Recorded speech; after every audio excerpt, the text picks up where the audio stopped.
Qu'est-ce que l'histoire? Vaste question, et surtout la poser à un historien, c'est prendre le risque de passer beaucoup de temps avec lui. Mais en attendant, pour malgré tout répondre brièvement à cette grande question, qu'est-ce que l'histoire?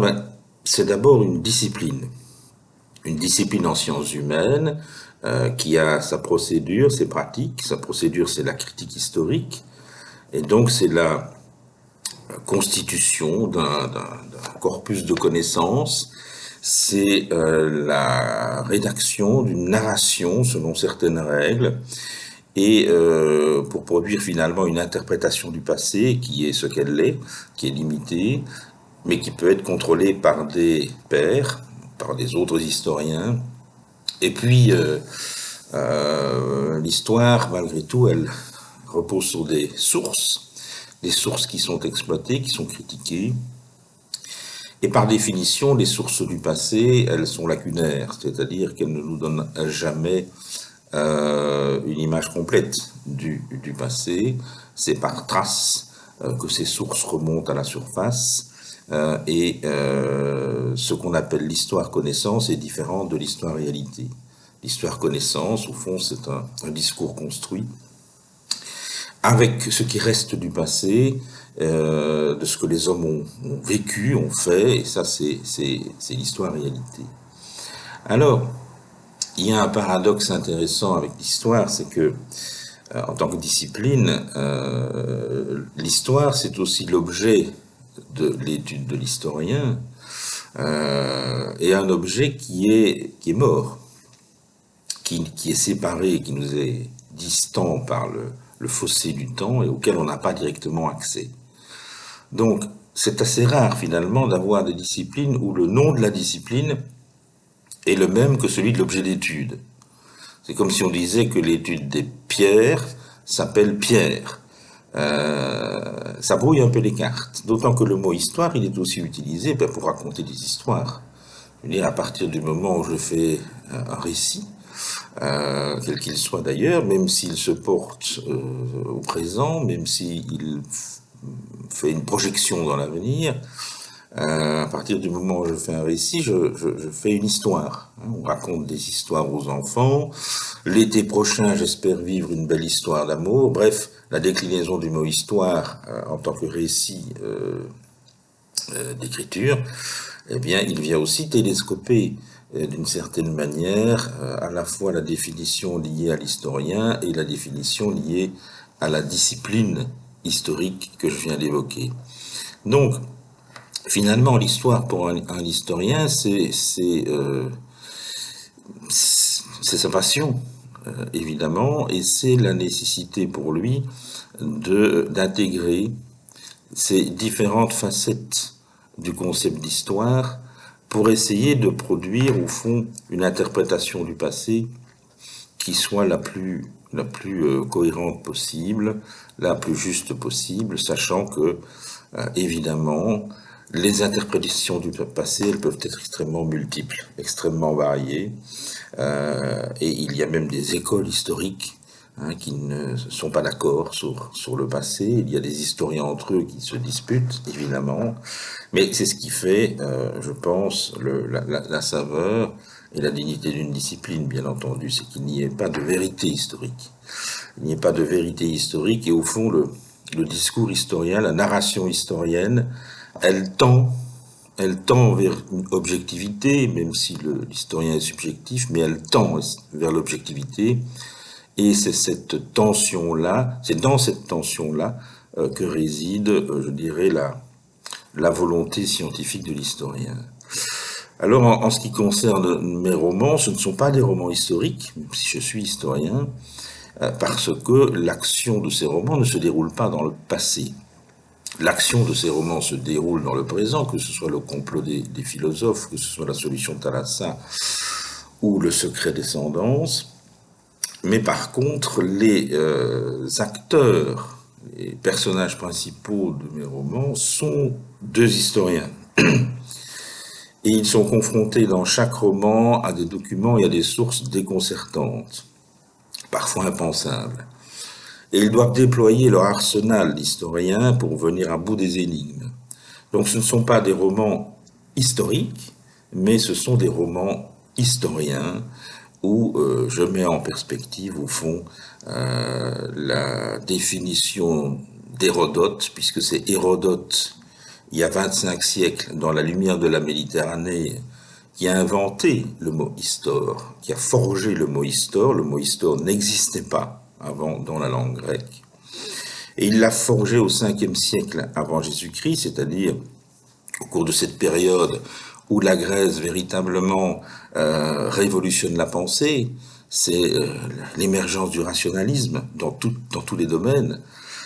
Et Hérodote, le père de l'histoire, le premier historien, forge ce mot pour distinguer cette fonction d'histoire dans la société de la fonction de l'Aède, l'Aède qui est le poète, qui chante les louanges ou qui voue aux exécrations.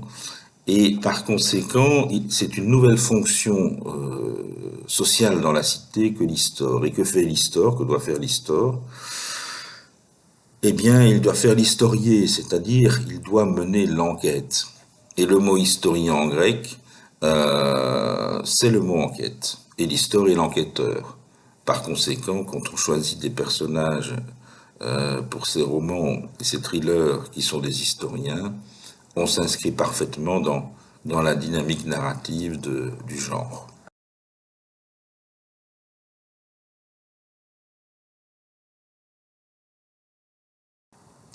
La mémoire, qu'est-ce que la mémoire? Alors bien souvent, on a tendance à confondre histoire et mémoire. Mais c'est très différent, bien que la mémoire et l'histoire soient poreuses, bien entendu, et qu'il y ait des communications entre l'histoire et la mémoire. Mais quelle est la différence? C'est que la mémoire, c'est la présence du passé. Donc, dans une société, dans nos vies personnelles, le passé est présent. Il est présent sous différentes manifestations, sous différentes formes. Il est présent dans la cité, à travers la statuaire, à travers les noms de rue. Il est présent dans le discours politique. Il est présent dans l'expression artistique. Il est évidemment présent au niveau individuel, dans les souvenirs que nous avons de notre propre existence, en ce compris des faux souvenirs.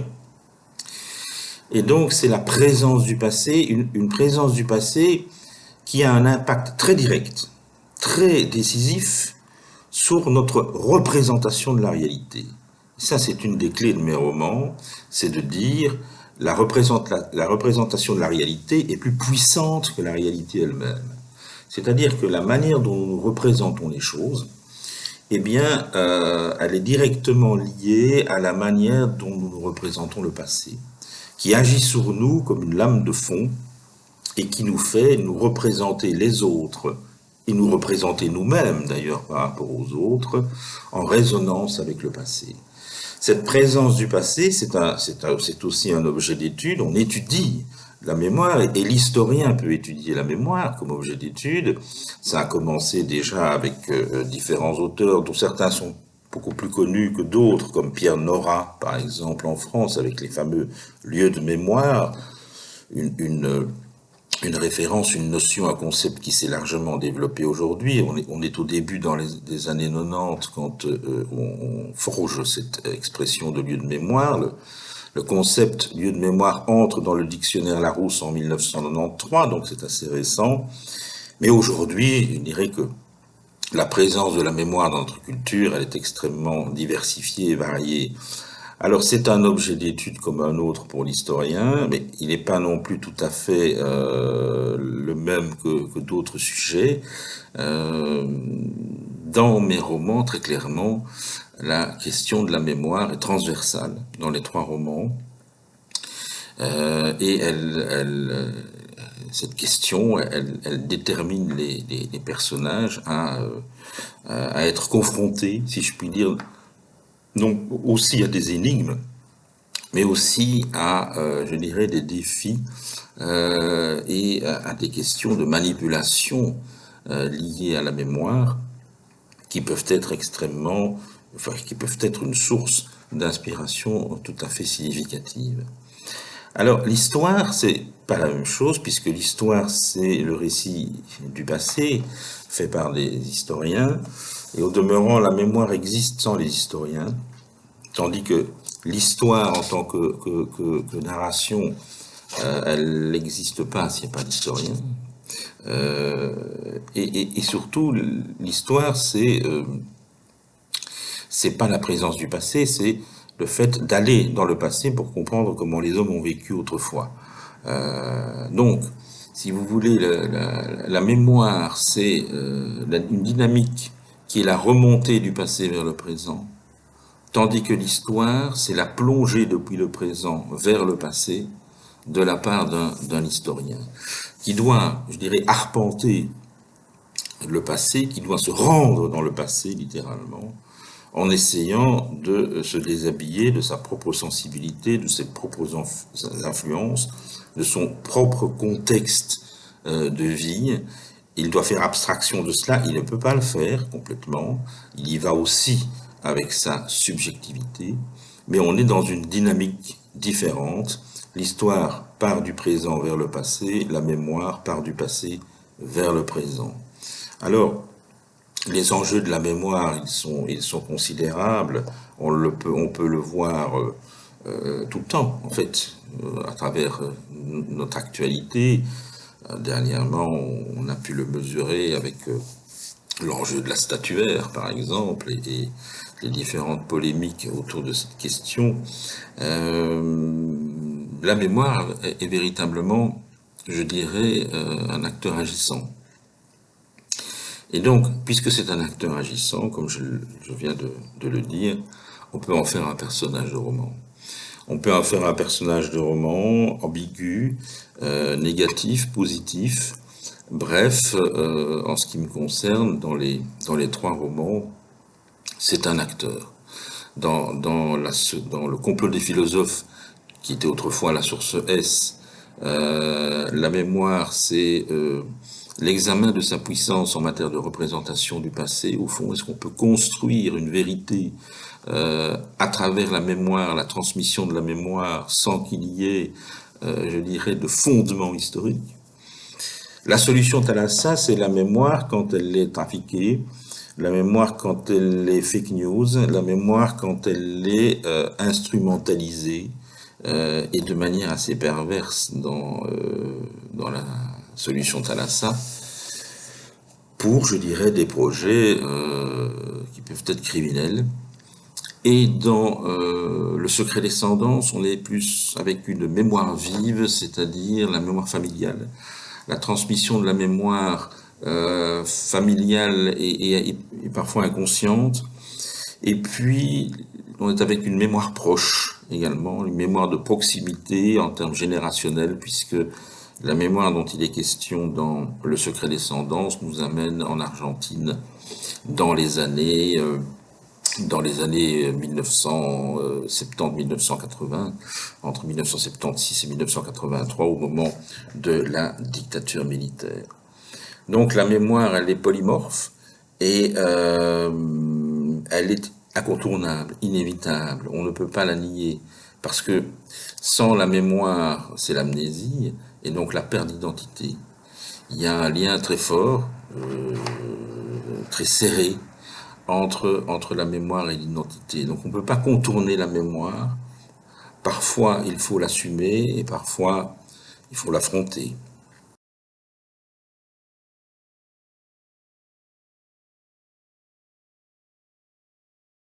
Alors, en ce qui me concerne, bon, il y a une histoire personnelle. C'est que pendant une trentaine d'années, j'ai publié des livres et des articles scientifiques en tant qu'historien universitaire. Donc j'ai beaucoup donné à l'historiographie universitaire et j'avais envie d'arpenter d'autres prairies, d'autres champs. Et voilà, au détour de la cinquantaine, je me suis lancé en 2018 dans la publication de romans qui sont des thrillers. Et c'est un genre qui me convient parce que ce n'est pas du tout des essais historiques déguisés. Hein, parfois, on utilise la voie romanesque au fond pour transmettre un essai sur une question, sur une problématique. Non, c'est véritablement des ouvrages où il y a des enquêtes à rebondissement. Ce sont des enquêtes à rebondissement avec le plaisir d'écrire des enquêtes à rebondissement et comme il y a le plaisir de les lire évidemment. Mais incontestablement, comme je l'ai déjà dit ailleurs, j'écris des thrillers pour donner du plaisir à réfléchir. Donc ce sont malgré tout des occasions pour moi de transmettre un certain nombre de considérations sur l'histoire, sur la mémoire, sur les enjeux de notre temps, en fait. Et c'est au fond une mise en abîme de la définition même de l'historien. Je viens d'en parler, de l'histoire, qui est un enquêteur. Alors, le thriller, c'est aussi un divertissement, c'est-à-dire que, bien sûr, il y a la question de la réflexion, mais il y a le divertissement, et il est incontestablement attaché aussi à la nature des personnages, de mes personnages qui sont deux historiens, mais qui ne sont pas des historiens profils habituels, même si en apparence, ils ont vraiment une identité historienne. L'un est professeur à la Sorbonne, François Lapierre, l'autre, Laura Zant, est une jeune chercheuse sicilienne d'une douzaine d'années de moins, qui rame et qui galère dans le milieu universitaire, que j'écorne de temps à autre. Et donc, je suis dans mon territoire. Le terreau des romans, je le connais bien. Je connais bien ce monde universitaire. Je connais bien le monde des historiens. Maintenant, les deux personnages ont comment dirais-je, autant de défauts que de qualités. Ce n'est pas des super-héros, mais ce n'est pas non plus des traumatisés de la vie. Ils ont, si je puis dire, une personnalité positive, une personnalité aventureuse, et ils assument complètement leurs défauts. Ils assument, je dirais, leurs excès dans différents domaines. Ce sont de bons vivants, des jouisseurs. Ils assument leurs mensonges dans certaines circonstances.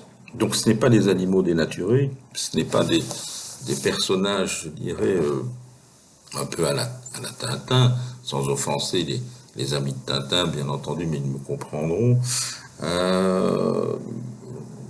Mais j'ai voulu des personnages, je dirais, qui sont réactifs à l'existence.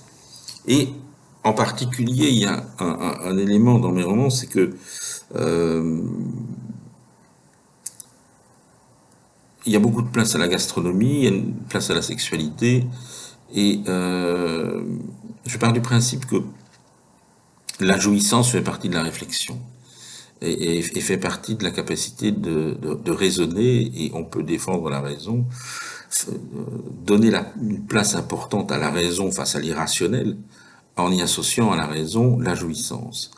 Et c'est pour ça que l'évolution des énigmes en général, la résolution des conflits dans mes romans, ben, elle est jalonnée par des étapes où le bien manger et le bien jouir ont une place tout à fait importante. Alors, le polar, ce qui est bien aussi, c'est que, voilà, on peut créer, au-delà des personnages principaux, des personnages secondaires qui, pour un historien de métier, si je puis dire, sont une occasion d'inventer des biographies, parce que dans mes romans, il n'y a pas beaucoup de place pour des personnages qui existent. Les personnages sont pratiquement tous inventés, il n'y a pas de confrontation avec, je ne sais pas, un personnage historique qui dialoguerait avec mes personnages. Donc tous mes personnages sont inventés, donc c'est une galerie de biographies inventées, et ça me donne évidemment une liberté très grande, en essayant malgré tout de utiliser mes ressources historiennes, mes ressources documentaires, mes connaissances historiques, accumulées au fil du temps, au fil des expériences, pour façonner certains personnages qui sont fictifs, mais les façonner de manière crédible.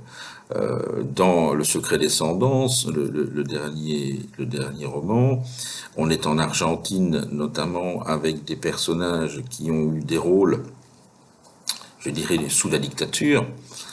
J'ai essayé de les rendre les plus crédibles possibles par rapport à ce que je connaissais d'acteurs de l'époque de la dictature, dans leur profil, leur caractère, leur comportement, leur attitude politique pendant cette période-là.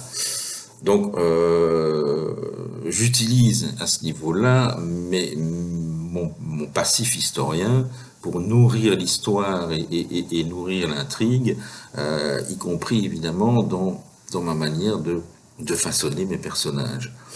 Alors évidemment, le polar qui privilégie la fiction, c'est mon cas, mais dans un contexte où j'essaye d'être le plus réaliste et pointu possible, mais me met peut-être en porte-à-faux avec le rôle de l'historien, puisque je suis un historien. J'apprends à mes étudiants à distinguer l'histoire de la fiction, entre guillemets la réalité de la fiction, mais moi je joue tout ça, je voyage entre la réalité et la fiction. Dans Le Complot des philosophes, avec la lettre de Sénèque, la dernière lettre de Sénèque, je n'insiste pas trop pour ceux qui n'ont pas lu le livre, mais je suis en plein dans une forme de manipulation quelque part. Heureusement, j'en informe le lecteur à la fin, mais il y a, si je puis dire, une ambiguïté que j'assume complètement, parce que la fiction n'est pas comment dirais-je, écrire une fiction, ça n'est pas transformer nécessairement le passé à partir du moment où on informe le lecteur de ce qu'on fait, où on rend complice le lecteur dans un contrat de lecture. Je ne manipule pas de source en particulier, mais je m'inscris dans une forme d'expression qui est un peu, malgré tout, un défi pour moi à chaque fois, d'anticiper et de bien cerner les limites et les frontières des genres, pour ne pas non plus être entraîné dans l'abus de confiance avec le lecteur, pour ne pas être entraîné dans la construction, par exemple, d'une vision qui serait fausse avec une intention malveillante, de transformer des sources existantes, par exemple, trafiquer des sources existantes pour véhiculer un mensonge. Parce que là, je me comporterai en producteur de fake news historiques, si je puis dire, qui est exactement ce que je dénonce dans mes romans. Donc, je suis extrêmement prudent à ce niveau-là dans l'écriture de mes thrillers.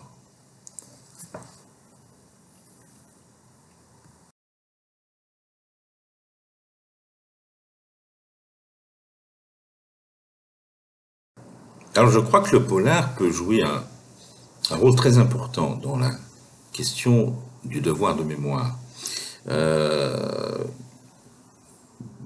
Mon parcours est celui d'un historien de la mémoire. Donc j'ai étudié les phénomènes mémoriels depuis ma thèse de doctorat sur la mémoire de la Révolution française en Belgique, en Wallonie. Et puis j'ai voyagé dans des problématiques mémorielles en m'investissant notamment du côté de la citoyenneté, en participant à l'aventure des territoires de la mémoire à Liège, et en continuant à produire sur la mémoire et sur donc la mémoire et la présence du passé dans nos sociétés. Et quand je suis arrivé à écrire des romans, bien entendu que je l'ai fait avec toute cette expérience de quelqu'un qui est non seulement sensible à la mémoire, mais sensible à son importance sociétale, puisque la mémoire participe à la construction des identités, que la mémoire est plurielle et que il est utile d'éduquer à la mémoire pour comprendre cette pluralité et pour comprendre aussi dans quelle société on vit. Et le polar, et en tout cas dans mes romans, il y a une grande place pour cette dimension-là. Alors, elle n'est pas théorisée. Je l'ai dit, je veux pas faire d'essais déguisés. Elle n'est pas théorisée, mais elle est extrêmement présente, cette dimension. Euh, Elle est, comment dirais-je, elle est présente pour une raison qui est aussi que c'est une occasion pour moi, le polar, par rapport au devoir de mémoire, de montrer la question de la responsabilité dans une société, la question de la responsabilité de celui qui fait et dit des choses, et la question de la responsabilité par rapport à des enjeux de société. Et c'est très manifeste dans la solution Thalassa, où au fond, dans la solution Thalassa, on pourra en retirer un slogan, et c'est est-ce qu'on peut produire d'horribles mensonges pour défendre la vérité? Et est-ce que le mensonge n'a pas une saveur plus délicate, plus délicieuse que la vérité? Est-ce que le mensonge n'a pas une saveur plus délicieuse que la vérité? Du coup, ça interpelle. Ça interpelle et ça implique de développer l'arsenal de la raison. Et on vit dans une société où l'irrationnel, c'est le moins qu'on puisse dire, est en train de remonter et de gagner du terrain à la vitesse d'un cheval au galop. L'irrationnel est en train de basculer les défenses de la raison, et il faut que la raison réagisse. Cette rationalité qui nous a permis d'évoluer, de faire avancer les sciences, de faire avancer la liberté, la fraternité, l'égalité, elle est en danger. Et activer les leviers du devoir de mémoire pour souligner ce danger, ça passe par tous les moyens possibles. Il faut faire feu de tout bois, et y compris en utilisant le polar. Donc oui, il y a un message mémoriel dans mes polars. Il y a un message mémoriel qui est de valoriser la raison comme instrument de compréhension du monde et comme instrument de progrès et de libération. Dans un monde comme le nôtre où je dirais que les individus sont de plus en plus tenaillés et pris en tenaille, au sens propre, par un flot de communication et d'information, dans un monde qui pousse à la solitude et à l'inhibition face, je dirais, aux horizons d'attente, aux utopies, et dans un monde qui déshumanise considérablement les individus. Or, la raison restaure l'humanité. La raison, elle, par sa simple mise en valeur, nous indique que nous faisons partie d'une famille humaine sans frontières. Nous sommes une espèce qui pratique la raison, et nous avons le sens de la fraternité, sinon on aurait disparu depuis très longtemps, et le sens de la solidarité.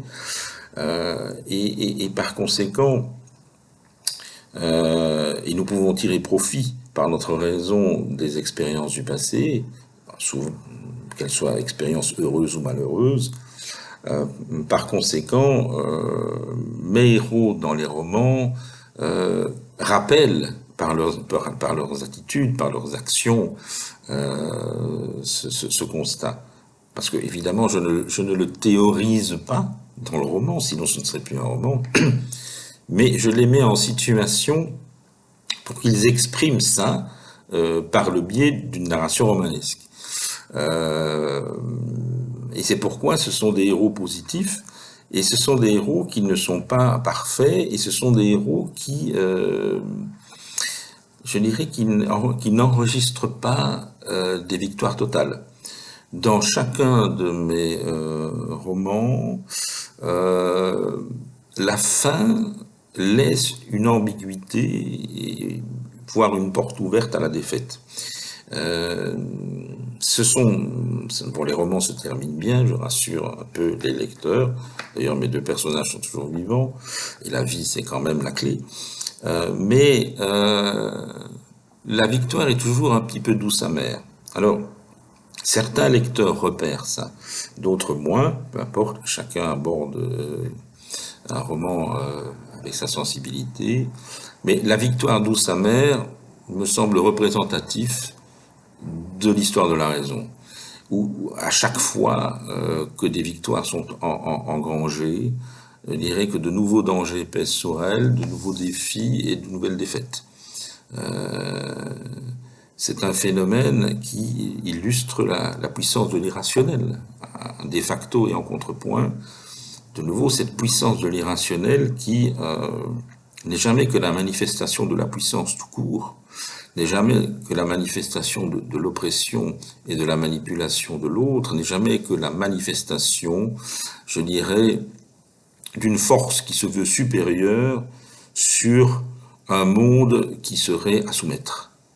Et ça, au nom du devoir de mémoire, au nom de la mémoire de nos pères et de ceux qui ont conquis nos libertés et qui parfois sont morts pour elles, il me semble que le polar est une voix qui vient murmurer à l'oreille du lecteur des choses aussi importantes que celles qu'on peut prononcer dans certaines circonstances à l'oreille de gens qu'on aime.